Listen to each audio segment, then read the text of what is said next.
시청자 여러분 안녕하십니까? 뉴스 현장 시작합니다. 더불어민주당 당권 레이스가 종반전에 접어들었습니다. 주말인 오늘 경기 지역을 시작으로 내일은 대전 세종 지역에서 경선이 치러집니다. 네, 이재명 독주 체제인 당권 레이스와 달리 최고위원 레이스에서는 김민석, 정봉주 후보가 선두권을 형성한 가운데 남은 세 자리를 둘러싼 순위 싸움이 치열합니다. 취재기자 연결해 민주당 전당대회 상황 알아보겠습니다. 정민진 기자, 경선 시작됐습니까? 네, 방금 전인 오후 2시부터 더불어민주당 차기 지도부 선출을 위한 합동연설회가 시작됐습니다. 현재 경기와 대전, 세종, 그리고 서울 지역 경선만 남은 상황인데요. 당대표 선거에선 이재명 후보가 누적 득표율 86.97%로 독주를 이어가고 있습니다. 경기 지역은 성남시장과 경기지사를 지낸 이 후보의 정치적 고향인데요. 현재 2위인 김두관 후보와의 격차가 더 벌어질지 여부에 관심이 쏠리고 있습니다. 반면 최고위원 선거는 치열한 순위 싸움이 벌어지고 있는데요. 김민석, 정봉주 후보가 선두권을 형성한 가운데 남은 세 자리를 두고 서로 엎치락 뒤치락하고 있습니다. 이런 가운데 경선 초반 선두를 달리다 중반 이후 2위로 밀려난 정봉주 후보가 최근 사석에서 이재명 후보가 전당대회에 개입하는 듯한 언행을 보인 것에 대해 비판한 사실이 알려졌습니다.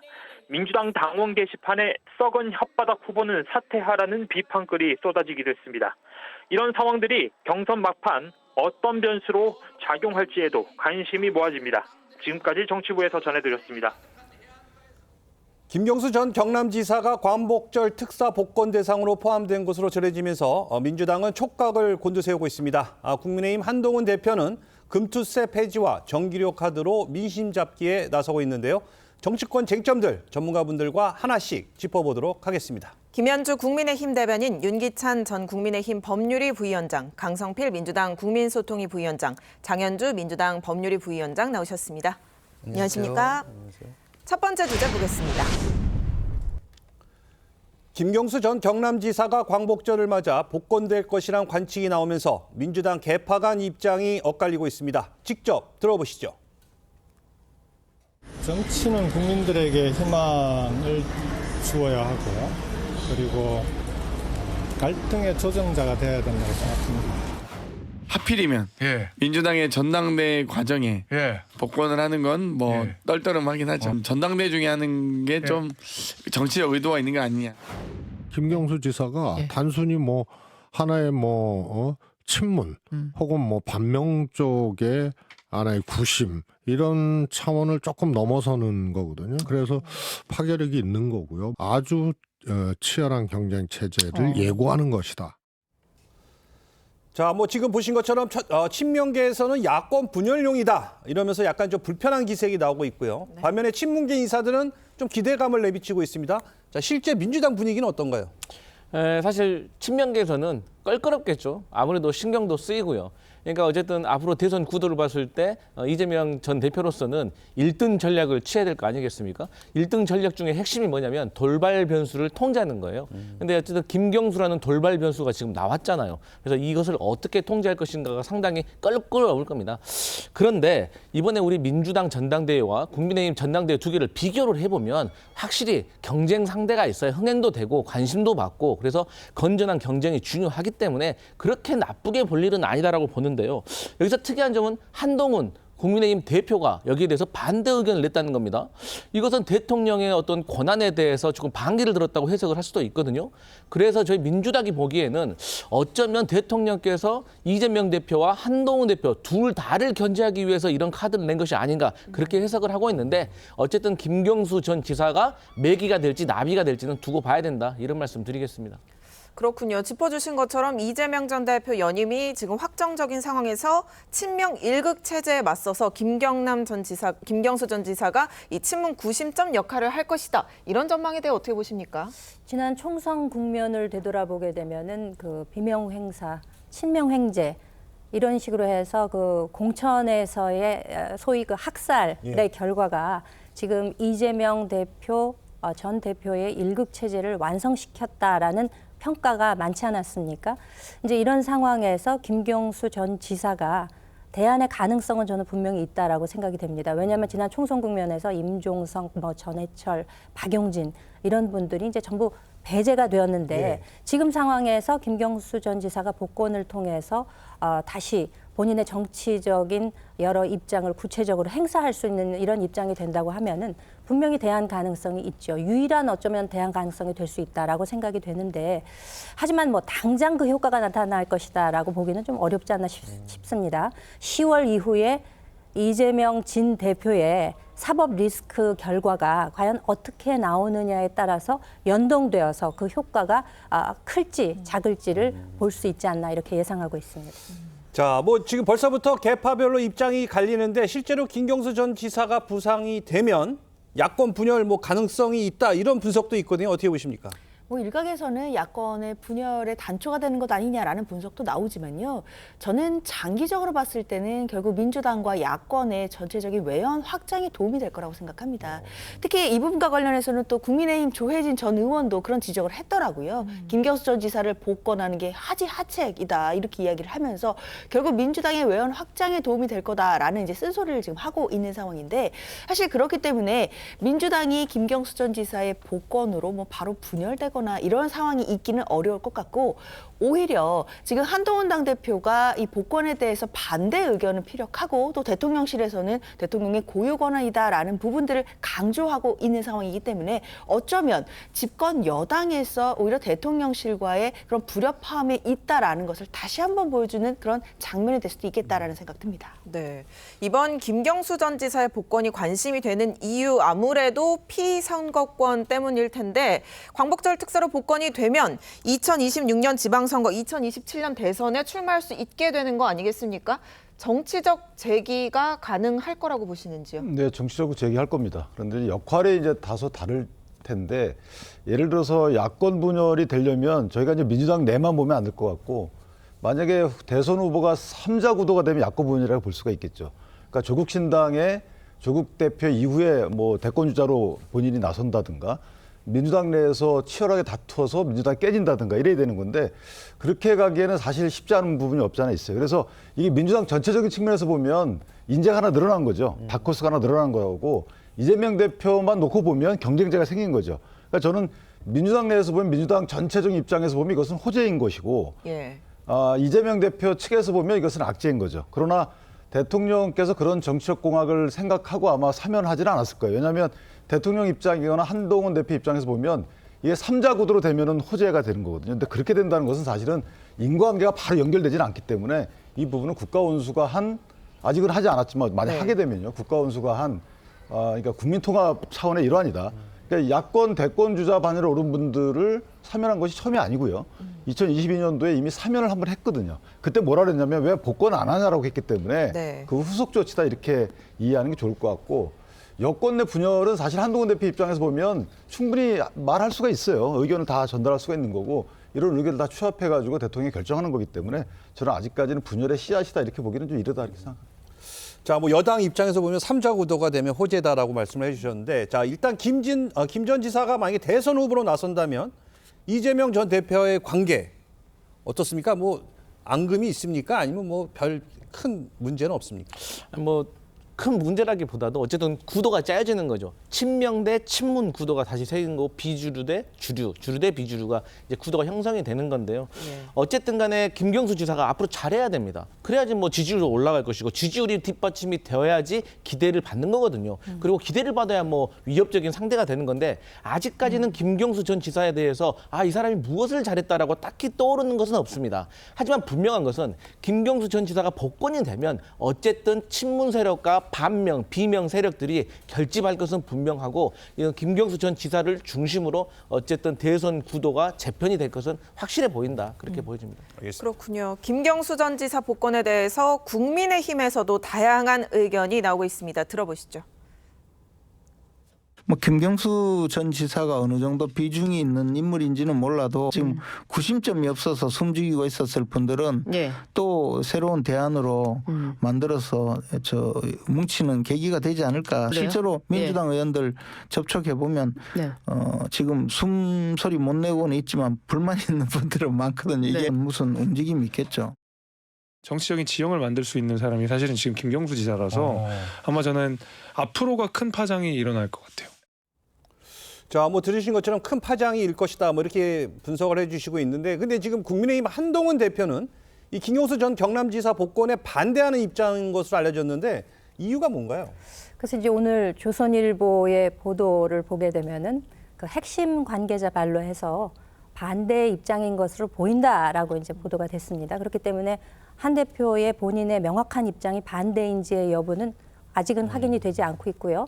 본인 스스로도 브리핑할 수 있을 때 브리핑을 하겠다라고 이야기를 했기 때문에 네. 아직 명확한 반대 입장이다라고 이야기하기는 좀 어렵지 않나라는 생각이 듭니다.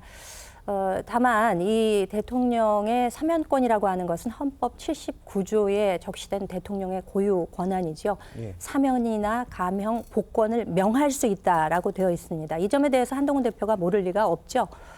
그렇기 때문에 이 김경수 전 지사의 이 범죄 혐의에 대한 이야기를 하는 것이 아닌가 저는 이제 그런 생각이 됩니다. 굳이 만약에 반대의 개인적인 입장을 가지고 있다면, 왜냐하면 김경수 전 지사가 이제 2년형을 최종 확정 판결받아서 복역하다가 5개월 자녀 형량에 대해서 배제가 되고 복권은 안 된 상태지 않습니까? 그런데 그 범죄 혐의라고 하는 것이 그 범죄가 민주주의에 있어서는 상당히 파탄적인 요소를 가지고 올 수 있는 굉장히 위중한 범죄였다라고 판단하는 것이 아닌가 싶습니다. 이 민주주의의 꽃이라고 할 수 있는 선거에 있어서 민심을 왜곡하는 것은, 그래서 조작된 댓글로 이것을 왜곡하려는 의도가 있다는 것은 상당한 중한 범죄다.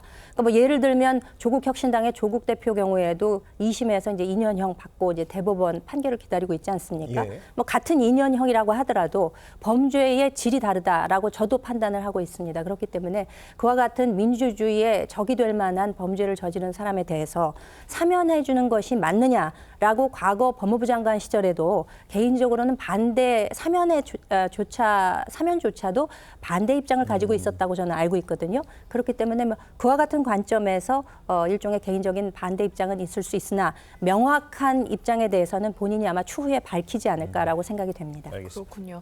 짚어주신 것처럼 한동훈 대표 본인의 직접적인 워딩이 나온 건 아니고 지금 핵심 관계자 발로 전해진 건데, 민주주의 파괴 범죄를 반성하지 않은 사람을 복권해 주는 것에 많은 국민이 공감하지 못할 것이다. 이런 식의 전언이 지금 전해졌습니다. 사실 정말 공개적으로 발언을 한다면 뭐 어떤 또 다른 당정 갈등으로도 비춰질 수 있을 것 같거든요. 일단 그 김경수 전 지사가 어쨌든 본인은 몰랐다는 거 아니겠습니까? 하지만 법원의 판단은 전 존중해야 된다는 입장이고요. 그런 입장에서도 저는 한동훈 대표에게 물어보고 싶은 게 있어요. 그러니까 사면을 해줄 때 본인이 법무부 장관이었어요. 그러면 복권은 안 되지만 사면은 되는 겁니까? 반성 안 해도? 그리고 두 번째로 지금 국민의힘에서 지난 총선에서요, 경찰에서 댓글 운영하셨던 분이 유죄 받았는데 특별 사면 받고 공천 받아서 총선에 출마도 했습니다. 이것은 그때 본인이 비대위원장이었어요. 이거에 대해서 어떻게 생각하는 건지. 또 과거에도요, 형이 확정된 다음에 일주일 후에도 이게 특별 사면 된 적도 있습니다. 그래서 이것은 제가 봤을 때 전체적으로 한동훈 대표가 여기에 대해서 지적하기에는 조금 정당성이 좀 부족하지 않나, 그런 생각 한번 해봅니다. 알겠습니다. 자, 김 전 지사는 특검 수사와 재판 과정 속에서 자신의 범행을 한 번도 인정한 적이 없는 것이 사실인데, 이 부분에 대해서는 어떻게 생각하십니까?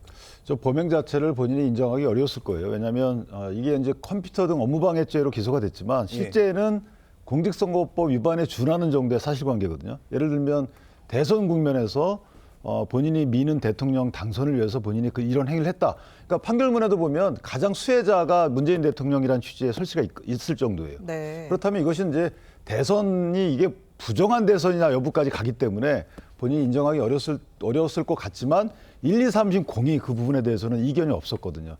그 대법원에서 판결할 때 물론 이제 본인이 이제 이 총영사 자리도 제한한 부분도 기소가 됐는데 이 부분은 무죄가 됐지만 그런 사실관계에 대해서는 다툼의 여지가 없을 정도였거든요. 그렇다면 상당히 큰 국기문란 행위임은 분명해요. 아마 한동훈 대표 입장에서는 이런 사람에게 사면은 가능할 수 있어도 사면은 자녀형 면제이기 때문에 이게 뭐 정치를 다시 재개할 수 있는 복권까지 해야 되는가, 이런 개인적인 생각이 있겠지만 저는 개인적으로 한동훈 대표가 공개적인 메시지는 내지 않지 않을까라는 생각을 합니다. 이미 메시지가 충분히 전달됐기 때문에. 그러나 어쨌든 김 전 지사 입장에서 보면 본인이 또 원하지 않는 사면 됐다고 또 언론 플레이도 했잖아요. 이럴 것이 아니고 본인이 대통령 입장에서 만약에 사면권을 행사해서 사면을 했다는 취지를 공감하는 정도의 메시지는 나중에 내야 될 것이다. 그래야지만, 그리고 또한 유감 표명 정도는 해야 되지 않을까라는 생각을 합니다.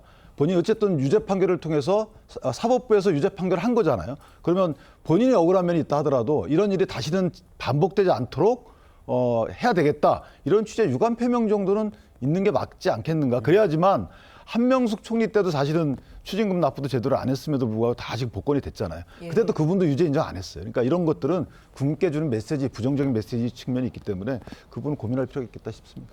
알겠습니다. 자, 이렇게 한동훈 대표 반대 입장에 대해 대통령실에서는 사면 복권은 대통령의 고유 권한이다 이러면서 선을 그었습니다. 자, 과연 윤 대통령 어떤 선택을 할 것으로 보이십니까?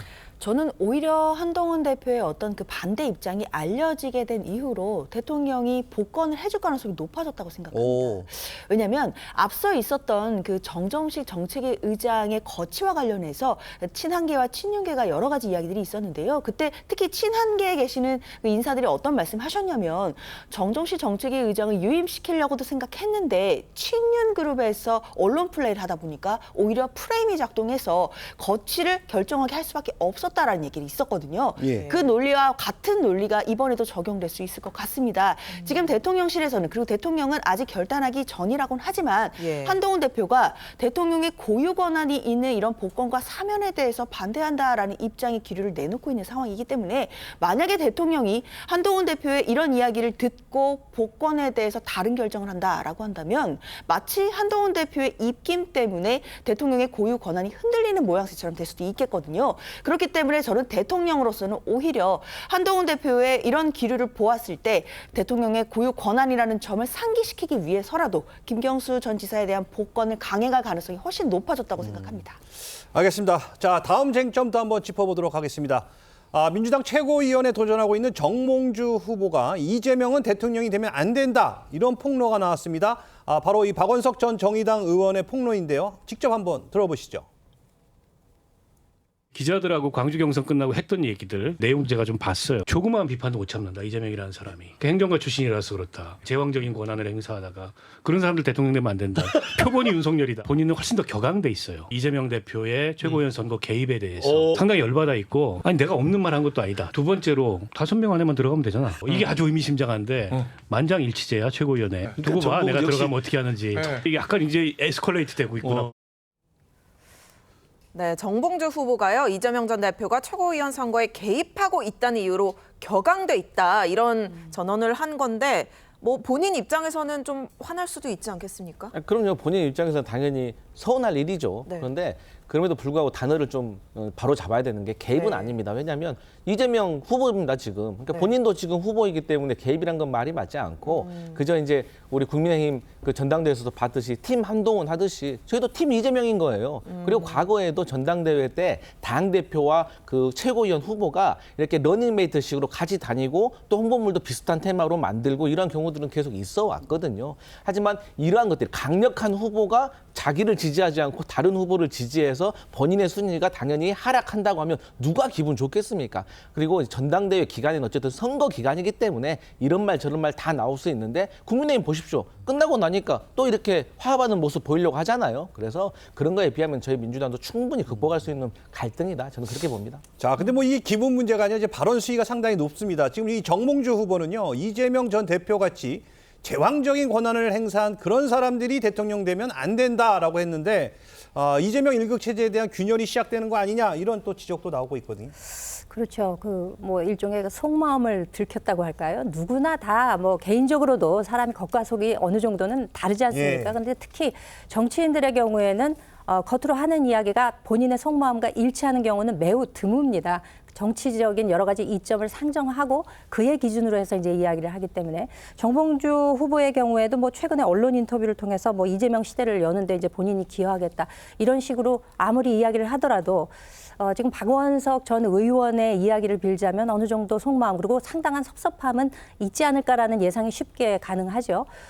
왜 그런 거 아니? 그 민주당의 경우에는 이 전당대회의 레이스가 국민의힘과는 다릅니다. 국민의힘은 중간에 결과 발표를 하게 되면 그것이 이제 추후에 선거 결과에 어떤 영향을 미치지 않을까 해서 이제 최종적으로 해서 합산해서 추후에 한 번만 발표를 하는데 민주당의 경우는 중간중간에 이제 계속 발표를 하지 않습니까? 그러니까 어떤 후보가 1위인지 2위였는지 4위에서 1위로 올라갔는지를 알 수 있는 구조인데 정봉주 후보 입장에서 보기에는 김민석 후보가 4위를 달렸는데 그 잼카에 탑승하고 나서 두 분이 얼굴 마주보고 활짝 웃고 난 연후에 1위로 치고 올라갔단 말이죠.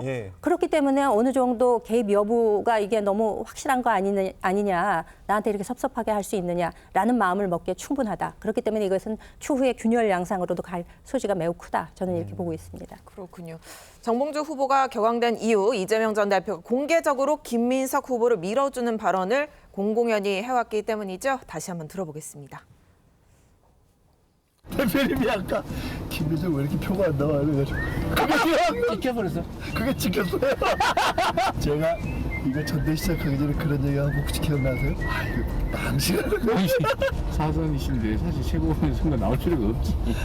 당원을 뽑았습니다. 정말 도와준 것 같더라고요. 자, 뭐 보신 것처럼 이 민주당 전당대회 초반 최고위원 선거에서는 그 정봉주 후보가 1위를 달렸습니다. 하지만 이재명 대표 후보가 김민석 후보를 밀어주는 저 발언 이후에 김민석 후보에게 추격을 허용했는데, 자, 실제로 이게 좀 연관성이 있습니까? 글쎄요, 저도 앞서 이제 강선필 위원장의 말씀처럼 뭐 개입이다라고까지 판단할 수는 없다고 생각합니다. 지금 이재명 전 대표도 지금 후보의 입장이기 때문에 어느 정도 이제 후보로서 하는 이야기들이라고 봐야 될 것이지 이것이 바로 뭐 경선에 개입한다 이렇게 보기는 어려울 것 같고요. 다만 이재명 대표가 뭐 이른바 잼카에서 김민석 후보와 했던 이야기들 이런 부분들이 또 당원들께 어느 정도 어필이 된 측면은 분명히 있는 것으로 보입니다. 이것을 뭐 개입이다라고 논할 수는 없겠지만 그래도 당원들이 특히 이제 이재명 대표를 응원하는 당원들께서는 당연히 이재명 대표의 마음이 어디에 있는지에 대해서도 궁금해하시는 분들이 많으셨기 때문에 그런 부분들이 사실상 표심으로 연결이 되고 또 득표율에도 많은 영향을 미치는 것은 부인하기는 어려워 보입니다. 그렇군요. 이렇게 후폭풍이 커지면서 민주당 당원 게시판에는요. 뭐 썩은 혓바닥 후보는 사퇴하라 이렇게 정봉주 후보를 향한 거센 비판 글이 쏟아지는데 강성 지지층 분위기 좀 어떻게 보십니까? 저는 정봉주 후보 어쨌든 제주 경선 끝난 뒤에 저런 일이 있었잖아요. 그리고 나서 본인이 상당히 이재명 대표에게 섭섭함을 표현해 왔음에도 불구하고 지금 순위가 2위 정도 하고 있다는 거죠. 그럼 본인에 대한 지지세도 있다고 판단한 것 같아요. 그러니까 더 밀려가지고 5위 안에서 멀어질 가능성은 없고 그렇다면 이 기회에 오히려 이재명 대표와 각을 세우는 게 낫겠다 싶은 생각이 있었고요. 지금 이재명 대표 입장에서 보면 정봉주 후보와 사실은 결이 다릅니다. 그러니까 2007년도에 그 당시 민주당이 아마 대선 후보 결선 당시에 두 분이 되게 싸웠잖아요. 한 분은 정동영 후보 측, 한 분은 손학규 후보 측에서 되게 안 좋았고 그다음에 정봉주 후보 입장에서 보면 지난 총선 때도 또 공천 취소당했어요. 다른 분들은 뭐 설화가 있어도 그냥 다 통과시켜주면서 본인은 왜 취소시켰냐. 이런 여러 가지 이유 때문에 마음속에는 아마 분명히 내가 최고위원에 당선되면 박원석 의원 말처럼 뭔가 독자적인 행동을 하겠다. 정치 공간을 열어가겠다. 이런 심산이 있었던 것 같고 그걸 아마 이재명 대표가 아마 느꼈겠죠. 그래서 이 지경까지 왔는데 저는 개인적으로 보면 정봉주 후보의 저런 행위들이 오히려 당내 민주화나 이런 데는 역설적으로 긍정적 역할을 할 수도 있습니다. 그래서 이 부분은 끝까지 보고 이럼에도 불구하고 정봉주 후보가 만약에 2등을 했다. 그럼 저는 정봉주 후보가 민주당에 차지하는 정책 공간이 상당히 넓어지겠다 이런 생각을 해봅니다. 알겠습니다. 이재명 전 대표와 이 정봉주 후보의 불편한 관계는 사실 오래전부터 감지돼 왔었는데요. 지난 7월이죠. 두 사람의 이야기 한번 들어보시죠. 제 감옥에 있을 때 따뜻한 뭐를 말씀을 해주셨는데 출소하자마자 대표님이 부부 동반으로 성남에서 내가 그때 박사드린 이유는 사실은 성질이 아주 못돼가지고 나중에 관계를 잘해놓자 뭐 말씀이었잖아. 또 한성질 하시잖아. 지금 다 죽었으면 죽어야지. 적에 대한 적개심은 버리지 말고 성질은 부리지 말자. 네, 기억하시겠지만 민주당에서는 지난 총선에서 막말 논란을 이유로 정봉주 전 의원의 공천을 취소하기도 했었는데요. 정봉주 전 의원이 오늘 아침에 지금 SNS에 글을 올렸는데 내주 초에 현안에 대한 공식적인 입장을 말씀드리겠다. 그러면서 정봉주에게는 오직 윤석열 탄핵과 민주당 승리뿐이다. 이렇게 또 얘기하기도 했어요. 지금 어떤 생각을 하고 있을까요? 저는 그 박원석 전 의원이 했던 말에 대해서 지나가는 말로 사석에서 했던 말인데 그걸 이렇게 심각하게 생각할 필요 없다. 저는 그런 식의 발표를 할 것 같고요. 둘이 이제 앙금이 만약에 있다고 하더라도요. 나중에 최고위원이 되실 것은 좀 확실해 보이거든요. 그런데 지도부에 들어가셔가지고 뭐 이재명 대표하고 얼마나 각을 지겠습니까? 물론 최고위원의 역할이 당대표가 잘못하면 쓴소리도 하고 견제도 해야죠. 하지만 예를 들어서 우리가 뭐 특검을 추진하자 그러는데 혼자 감정 안 좋다고 특검하지 맙시다 그러겠습니까? 그럴 수는 없는 거거든요. 그래서 저는 뭐 어떤 개인적인 감정보다는 나중에 최고위원이 되셔서도 이재명 대표가 혹여라도 잘못된 판단이나 우려가 되는 행동을 하시면 거기에 대해서 최고위원으로서 지적하는 그런 건전한 관계가 됐으면 좋겠다. 이런 말씀 드리겠습니다. 자, 그런데 이 정봉주 후보는요, 이 최고위원회에 내가 만약에 들어가면 어떻게 하는지 한번 두고 보라 이렇게 얘기를 했습니다. 자, 어떤 행보가 예상이 되십니까? 글쎄 어느 정도 균열적 요소 내지는 뾰족한 그런 뭐 행태랄까 그런 게 이제 가능하다고 보는데 사실 뭐 이걸 개입이라고 보기도 어렵다.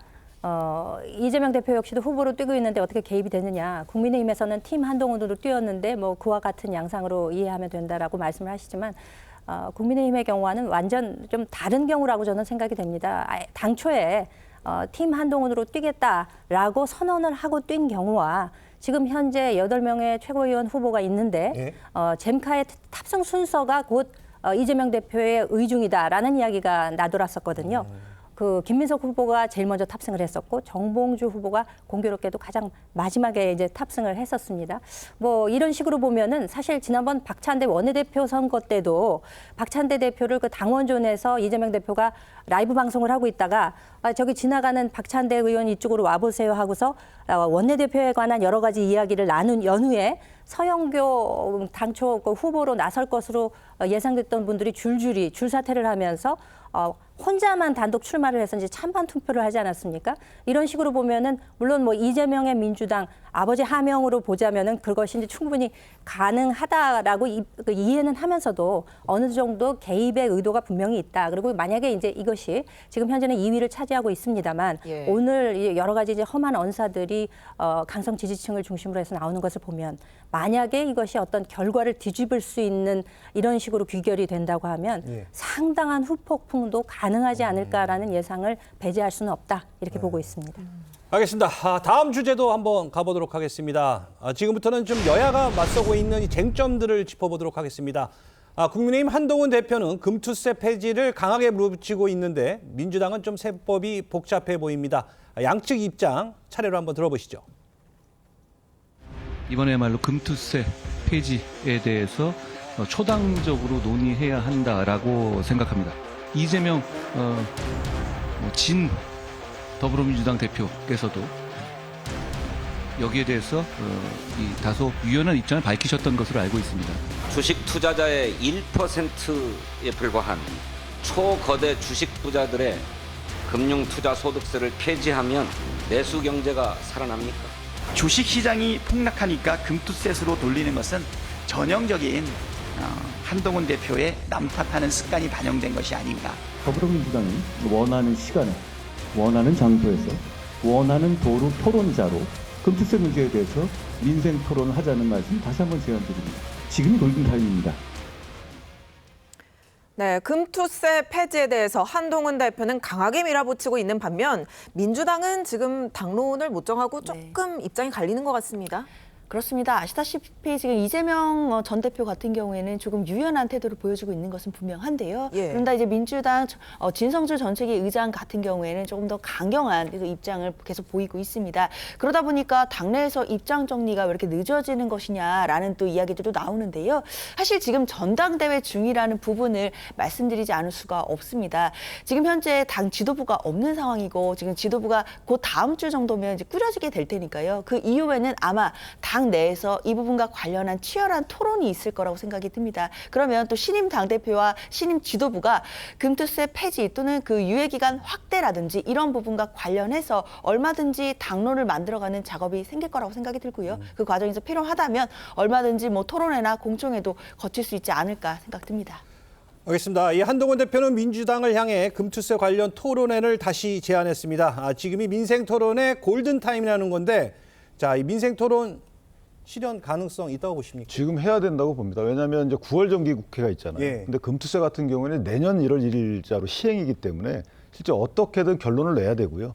그러니까 금투세가 2020년도에 이게 만들어질 때도 문제가 많았어요. 문재인 대통령도 그 당시에 5천만 원짜리 수익부터 세금을 매기자라고 했는데 2천만 원으로 줄였잖아요. 예. 그리고 나서 2023년도까지 이제 유예가 됐다가 또 2023년도에 여야가 합의로 법을 개정해서 다시 또 2년 유예한 거거든요. 예. 그리고 이제 윤석열 대통령은 공약이었고 지난 1월 달에도 이거 폐지하겠다라고 분명히 얘기를 했었거든요. 여기에 대해서 이제 당이 부응하는 것인데 문제는 금투세가 이게 이제 이중과세의 성격이 하나 있다는 겁니다. 이 거래세도 내고 그다음에 금투세라고 또 소득세도 내고 이 소득세가 지금 분리과세인지 종합과세인지 국민들이 이해하기도 어려워요. 그러니까 내가 버는 다른 소득세와 종합해가지고 누진으로 가는 건지 아니 이것만 별도로 하는 분리과세인 건지 이것들도 국민들도 이해하지 못하고 이런 게 다 토론에 올라야죠. 그다음에 이게 과연 순기능을 하는 것이냐 누구 말대로 1% 부자 감세냐 아니면 1,400만 주식 투자자에 대한 새로운 세금을 매기는 거냐 이런 것들에 대한 이해도 다 없이 국회에서 그럭저럭 처리해 왔거든요. 그러니까 한동훈 대표 입장에서 보면 이것을 토론회를 거쳐서 국민적 이해관계를 구해보자. 저는 이게 전제가 되고 나서 민주당의 의사결정에도 늦지 않는데 지난번에 예정됐던 민주당 자체 내 토론도 무산됐거든요. 그렇다면 국민적 토론 등을 통해서 공천 기능을 활성화시켜 놓고 그다음에 민주당의 의사결정에도 늦지 않지 않겠는가 이렇게 생각합니다. 네, 한동훈 대표는 지금 취임 후에 전기료 감면, 반도체 특별법 추진 이렇게 정책적 아젠다를 계속해서 던지고 있습니다. 민주당과 차별화를 하고 어떤 정책 정당으로서의 여당의 면모를 보여주기 위한 의도일까요? 저는 이런 식의 어떤 차별화는요 박수칠만 하다고 생각을 합니다. 예. 하지만 한동훈 대표가 지금 그 제대로 하고 있나요? 당내에서 관철이 되고 있나요? 아니라고 생각해요. 왜냐하면 얼마 전에도 전기세 감면 관련해가지고 추경호 원내대표가 그랬어요. 국민 평균의 전기료가 7만 5천 원 정도 되는데 이미 전기료 파우치로 해서 6만 원을 감면해주기로 했어요. 그런데 여기에 그럼 15,000원 정도가 남아있는데 이것마저도 또 감면해야 되는 거냐라고 지금 말한 거 아니겠어요? 그래서 한동훈 대표가 어떻게 보면 한마디로 조금 난감한 상황이 좀 펼쳐진 거거든요. 그러니까 본인의 야심찬 어떤 그 야당과의 차별화에 대해서 원내대표한테 좀 제동이 걸린 거거든요. 그렇기 때문에 사실 이런 모습 때문에 저희 민주당이 한동훈 대표하고 만약에 얘기를 하는 것이 맞냐라는 불안감이 있는 겁니다. 그래서 저희가 대통령의 얼굴을 쳐다보게 되는 것이고 그다음에 금투세 같은 경우도요. 저희 민주당이 곧 있으면 전당대회가 끝납니다. 그러면 새로운 지도부와 함께 그때 가서 저는 금투세에 대해서 좀 토론을 해봤으면 좋겠어요. 그래서 한 10일 정도 남았으니까 그 동안에 한동훈 대표께서는 그 최혜병 특검에 대해서 당내 설득을 좀 하셔가지고 그것도 다 같이 토론을 좀 해봤으면 좋겠다 이런 생각입니다. 자, 지금 말씀해 주셨으니까 한번 물어보겠습니다. 지금 여야 충돌의 또 다른 원인이 바로 이 해병대원 특검법인데요. 자, 민주당이 이번에 발의한 특검법에는 이 수사 대상에 김건희 여사를 포함시켰고 또 한동훈 대표가 제안한 이 제3자 추천 방식은 반영되지 않았거든요. 네. 그 배경은 뭐라고 보십니까? 협상의 가능성은 열어뒀다라고 말씀드려야겠습니다. 박창대 원내대표가 그렇게 이야기를 하더라고요. 이 법안, 민주당이 발의한 내용이 마음에 들지 않는다면 국민의힘에서도 얼마든지 자체안을 가져올 수 있지 않겠느냐라고 이야기를 했고 그것에는 한동훈 대표가 전당대회 기간에 공약했었던 제3자 추천 그 특검법 발안 내용도 얼마든지 협상의 가능성, 합의의 가능성이 열려 있다고 저는 생각합니다. 물론 이번 내용의 수사 항목에는 임성근 전 사단장에 대한 구명 로비 의혹도 들어갔고 일단 제3자가 추천하는 내용은 들어가 있지 않지만 만약에 한동훈 대표가 국민의힘 내부를 설득해서 새로운 안을 가져온다라고 한다면 민주당으로서는 얼마든지 협상에 임할 그런 가능성이 있다라고 말씀드리겠습니다. 그렇군요. 민주당에서 지금 해병대원 특검법 발의한 게 3번째인데 국민의힘 입장 좀 설명해 주셔요. 그러니까 특검법을 이제 한번 폐기된 법안은 똑같이 발의할 수가 없잖아요. 그래서 수정을 가하는 건 이해가 되는데 보통은 이제 저렇게 대통령 거부권과 국회에서 재의결 절차를 통과 못하면 약간 완화하거나 좀 절충안으로 보통 발의하는데 강화해서 발의했다는 거죠. 그럼 대통령 거부권을 유도하기 위함이고 그러니까 대통령 거부권을 유도한다는 것은 어쨌든 탄핵을 위한 기반 조성을 강화시키는 거죠. 그다음에 대통령이 현재 국정 동력을 회복하려면 지지율이 올라가야 되는데 이 대통령 지지율을 좀 가두고 싶은 이런 정치적 공작이 좀 있는 거라고 보고요. 또 하나는 이제 아까 말씀 주신 대로 국민의힘 당내 분열을 좀 획책하는 게 아닌가라는 생각을 듭니다. 이게 민주당 뜻대로 될지 안 될지 모르겠지만 어쨌든 결국은 뭐냐면 특검을 통해서 최혜병이 순직하게 된 원인 등을 규명하기 위한 이 진상규명에는 관심이 없는 거예요. 오로지 대통령에 대한 탄핵과 지지율을 떨어뜨리고 또 국민의힘 당내의 분열을 촉구해서 앞으로 본인들이 유리한 대선 국면을 조성하기 위한 이런 정치 공학적인 측면이 있기 때문에 이제 이 부분에 대해서 이제 그만했으면 좋겠고, 만약에 더 나아간다면 이제 국민적 어떤 의견이 여기에 반영되지 않을까 이렇게 기대해 봅니다. 네. 알겠습니다. 자, 국민의힘은 수용 불가 방침을 거듭 확인하고 있는데요. 자, 이렇게 되면 또 단독 처리, 대통령 거부권, 재의결 계속 악순환이 반복될 수밖에 없지 않습니까? 그러니까 22대 국회 들어서 아직 개원식도 하지 못한 채 뭐 들리는 이야기라고는 오로지 뭐 탄핵, 특검, 청문회 이런 것밖에는 없지 않습니까? 특히 이 해병대원 특검법과 연관해서는 21대 마지막 국회 본회의에서 부결 처리가 된 연후에 22대 들어서서 다시 한번 제2요구권에 의한 표결로 인해서 지난달 25일에 이제 폐기 수순을 밟았거든요. 예. 얼마 되지도 않았습니다. 근데 이제 또다시 재발의를 한다. 그러니까 이게 국회법 92조에 의해서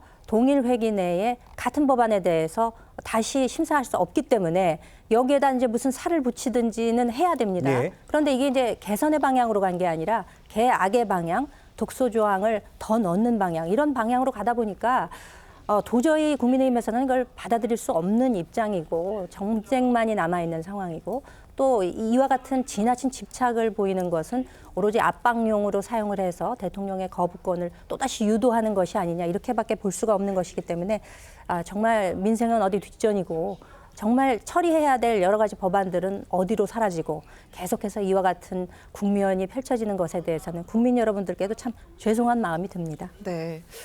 이런 상황에서 민주당이 영수회담을 제안했습니다. 대통령실은 여야 대표 간 회동이 우선이다라면서 이 영수회담에 선을 그었는데, 박찬대도 그 대표 직무대행이 제안을 했잖아요. 사실상 현실성은 좀 없어진 상황으로 보이지 않을까 싶은데요.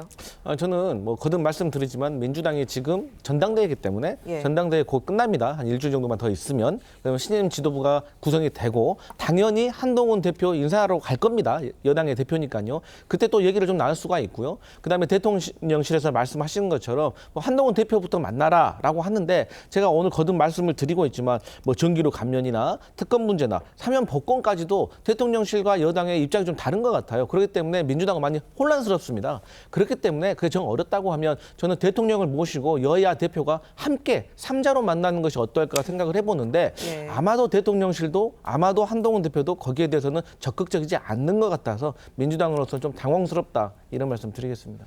알겠습니다. 다음 주제 또 가보도록 하겠습니다. 어제 국회 과방위에서는 공영방송 관련 청문회가 열렸는데요. 그 모습을 먼저 보고 이야기 나눠보도록 하겠습니다. 공영방송 이사 선임 과정이 졸속으로 진행이 됐다. 사무처에서 뭐 이랬다 저랬다 말씀드리는 것은 적절하지 않은 것 같습니다. 김태규 직무대행이 오늘 청문회 출석조차 하지 않았습니다. 국회에는 오기가 겁이 나셨던 모양이에요. 어떻게 보십니까? 특별히 드릴 말씀이 없습니다. 허위 이력을 확인하지 못한 거 맞습니까? 그 부분까지는 제가 확인하지 못한 걸로 보입니다. 지금 야당이 방통위의 고유 권한이 이사 선임을 무시하고 불법이라며 사실을 호도하고 있습니다. 노정면 의원님, 이해가 안 됩니다. 우리한테는 사과하라고 수사하라고 그러고. 제가 너무 편파적으로 여당 편을 들죠. 저도 그렇게 생각합니다. 그만하세요. 전부 다 나가고 싶으십니까? 네. 자, 뭐 지금 들으신 것처럼 급기야 이 최민희 과방위원장이 전부 다 나오고 싶냐고 그렇게 외치기까지 했는데, 고성과 설전이 오간 청문회 일단 어떻게 보셨습니까? 저는 어쨌든 그 과학기술하고 이 방송통신하고 상임위원회를 나눠야 될 것 같아요. 지금 과학기술 관련된 부분들은 모든 언론이 다루고 있지만 전혀 논의가 안 되고 있어요. 그러니까 이 부분은 좀 문제가 있는 게 아닌가라는 생각이 들고, 기본적으로. 두 번째는 지금 이 청문회가 왜 열리는지를 모르겠습니다. 원래 탄핵 안건이 결의 전에 청문회를 통해서 여러 가지 증거들을 수집하는 이런 절차가 진행이 되는 거잖아요. 근데 탄핵결의를 이미 했거든요. 그것도 청문회 관련돼서 증거 수집을 하려면 법제사법위원회에서 해야 되는 건데, 과방에서 왜 하는지 모르겠고, 저기서 하는 취지가 뭐냐면 어쨌든 박문진 이사진 선임 과정에 문제가 있었다는 거거든요. 그건 법원에서 할 일입니다. 지금 굳이 국민의힘에서는 문제가 없다고, 민주당에서 문제가 있다라고 이런 정치적 공방하고 있는데 법원에 지금 올라가 있잖아요. 그러니까 또는 헌법재판소에서 판단할 문제입니다. 이것들이 당신 헌법의 중요한 위반이기 때문에 탄핵 사유에 해당한다. 이건 헌법재판소 할 일이고요. 박문진 이사진의 선임에 문제 있다. 이거 법원에서 할 일입니다. 근데 왜 여기 불러서 저렇게 괴롭히냐 이거죠. 저는 개인적으로 보면 전혀 성과 없는 거고 본인들의 역할에 걸맞지 않은 일들이다. 이것 때문에 방통위원회 기관 직원들이 굉장히 불편함을 호소하고 있잖아요. 그러니까 이런 여러 가지를 빗대어서 저는 글쎄요, 그 위원장께서 조금 이 회의를 좀 중단시키는 게 어떨까 이런 생각을 해봤습니다. 네, 이 청문회가 진행이 되려면 아무래도 핵심 증인이죠. 이진숙 방통위원장, 김태규 위원장 직무대행 나와서 뭐 답변을 들어야 핵심 논의가 좀 이루어질 텐데 대거 불참해서 뭐 어느덧 어떻게 핵심 쟁점은 논의가 아예 안 됐다 이런 지적도 있는 것 같아요. 그렇죠. 일단 당연히 청문회에서의 핵심은 관련 핵심 증인들이 출석을 해서 관련된 내용에 대해서 솔직하게 대답하는 것, 거기서부터 시작을 할 겁니다. 그러나 이제 국회가 국회 권한으로 국회법에 따라 청문회를 열었지만 증인들이 제대로 출석하지 않고 있다라는 점은 참 아쉬운 부분인데요. 이뿐만 아니라 앞서서 진행했던 여러 청문회에서도 주요 핵심 증인들이 뭐 출석 왜 안 하는지에 대한 의견서조차도 제시하지 않고 출석을 안 한 경우도 많이 있었습니다.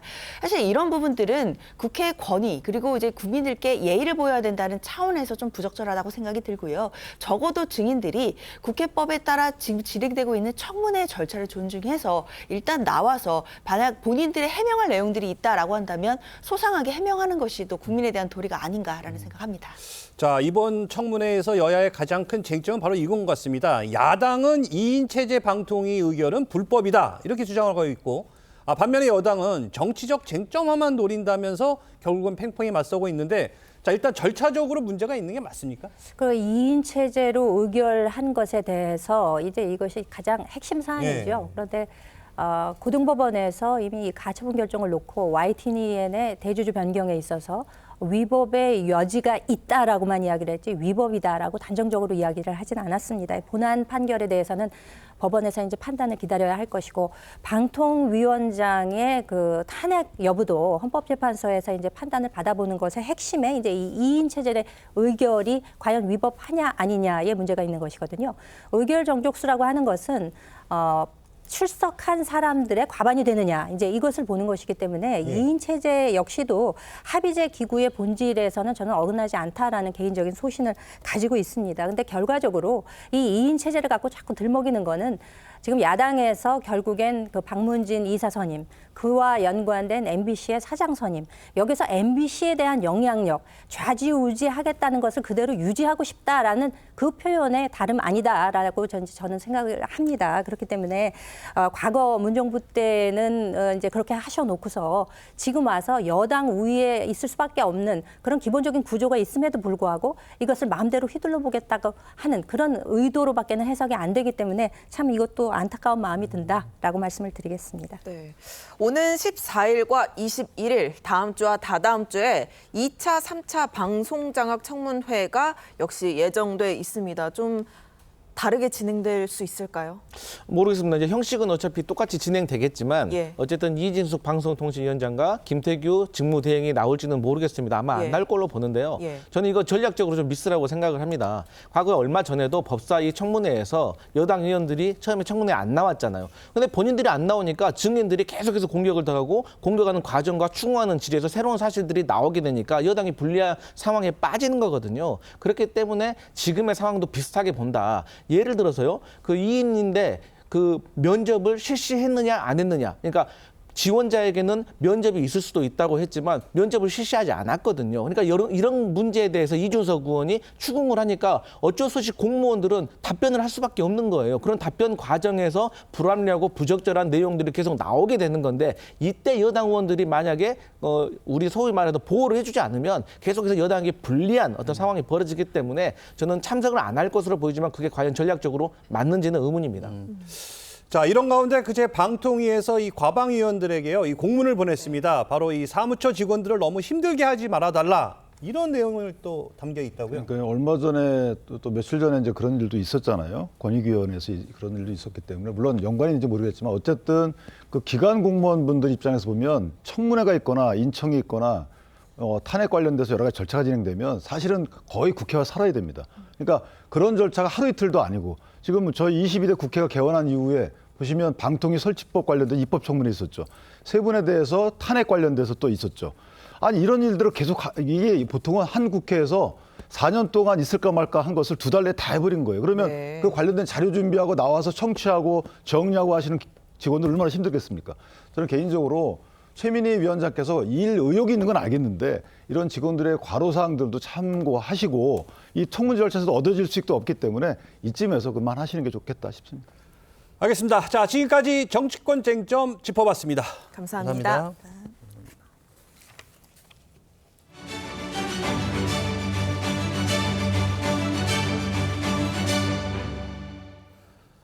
아파트 지하 주차장을 돌며 문이 열린 차만 골라 물건을 훔친 10대 3명이 경찰에 붙잡혔습니다. 목욕 가운을 입고 주차장을 돌아다니는 걸 수상히 여긴 경비원의 눈썰미에 덜미가 잡혔습니다. 조윤정 기자의 단독 보도입니다. 반바지를 입은 남성 뒤로 목욕 가운을 걸친 남성 2명이 아파트 지하 주차장을 걸어 내려갑니다. 주차된 차량 문고리를 당기더니 문을 잠그지 않은 차량 내부를 뒤지기 시작합니다. 지난 4일 새벽 4시 10분쯤 서울 성동구 아파트 지하 주차장을 돌며 빈차 털이를 하던 10대 3명의 모습이 CCTV에 고스란히 담겼습니다. 15분 새 차량 3대를 뒤진 일당은 갑자기 나타난 경비원에 놀라 달아났습니다. 10대 3명은 이렇게 사이드미러가 안 접힌 차량을 골라 문이 열렸는지 확인했습니다. 이들의 절도 행각을 CCTV로 지켜보던 아파트 경비원은 곧바로 경찰에 신고했습니다. 모텔 가운을 입고 있어서 조금 이상하기도 했었고 돌아다니면서 셋이서 뭉쳐다니면서 차를 하나씩 보면서 다니길래 좀 이상하다고 생각을 했었어요. 출입구를 가로막은 경비원이 일당 중 1명을 붙잡았고 차량 사이에 숨어있던 나머지 2명도 출동한 경찰관의 차례로 검거됐습니다. 또래 친구 사이인 이들 일당은 경찰 조사에서 서울로 여행을 왔다가 경비가 부족해 범행을 저질렀다고 진술했습니다. 경찰은 이들 10대 3명을 특수절도 혐의로 입건해 추가 범행 여부를 조사 중입니다. TV조선 조윤정입니다. 그룹 방탄소년단 슈가 씨의 음주운전 소식이 전해진 뒤 논란이 끊이지 않고 있는데요. 먼저 슈가 씨의 목소리부터 듣고 오시죠. Tell me this is true. You were a food delivery guy? 네. 굉장히 잘했죠. 내가 운전을 좀 잘했어. 블랙스완과 운 때문에 제가 어깨 수술했어요. 테이핑을 아무리 하고 맞아요. 아무리 뭘 대고 있어도 끝나고 아이싱을 해도 안 좋은 건 안 좋은 거예요. 맞아. 콘서트랑 뭐 하면서 어깨 그냥 완전히 그냥 나가버리게 된. 자, 지금 뭐 보신 것처럼 운전을 잘했고 또 콘서트를 하면서 어깨가 나갔다 뭐 이런 얘기였는데 자, 핵심의 논란이 바로 전동 스쿠터를 전동 킥보드로 표현해서 사건을 축소하려 했다. 근데 이 전동 스쿠터냐 전동 뭐 보드냐에 따라서 뭐가 좀 달라지나 보죠? 일단 처벌 수위에 현격한 차이가 있습니다. 말씀을 드리면 전동 킥보드 같은 경우는 개인형 이동 장치로 구분이 됩니다. 이 경우에 음주운전을 하더라도 범칙금만 부과가 됩니다. 하지만 전동 스쿠터의 경우는 사정이 달라지는데요. 안장이 설치돼 있는 데다가 시속 25km 이상 운행 불과 또 중량 30kg 미만이라는 개인형 이동장치 기준을 충족하지 못한다면 일반 자동차와 다름없는 처벌을 받게 됩니다.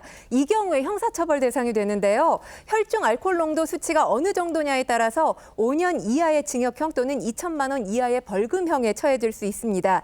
이 이유 때문에 이 슈가 측이 형사처벌 가능성 여부를 고려해서 전동 킥보드라는 표현을 의도적으로 쓴 것이 아니냐 이런 비판의 목소리가 나오고 있는 상황입니다. 그렇군요.